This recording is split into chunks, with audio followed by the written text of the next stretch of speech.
Game விளையாடியதால் சிறுவனுக்கு ஏற்பட்ட விளைவு, பெற்றோர்களே உஷார்.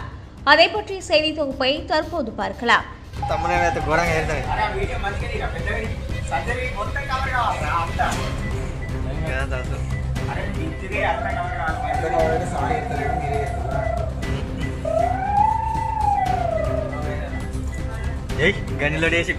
கர்நாடக மாநிலத்தை சேர்ந்த சிறுவன் ஒருவன் தொடர்ந்து கேம் விளையாடியுள்ளார்.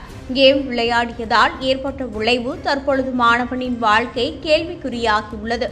ஏனென்றால் அந்த சிறுவன் சுய நினைவை இழந்து மருத்துவமனையில் அனுமதிக்கப்பட்டுள்ளார்.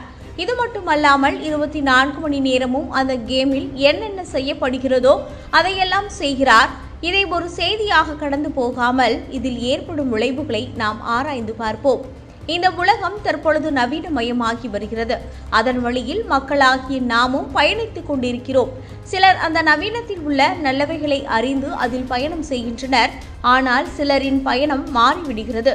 குறிப்பாக செல்போனில் ஆதிக்கத்திற்கு பலர் அடிமையாகி மாறி போயுள்ளனர்.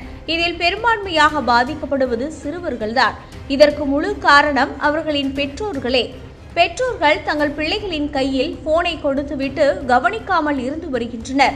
அவர்கள் கவனித்திருந்தால் இதுபோன்ற விளைவுகளை தவிர்த்திருக்கலாம்.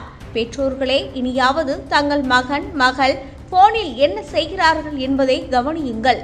பொதுநலம் கருதி வெளியிடுவோர் நியூஸ் 360.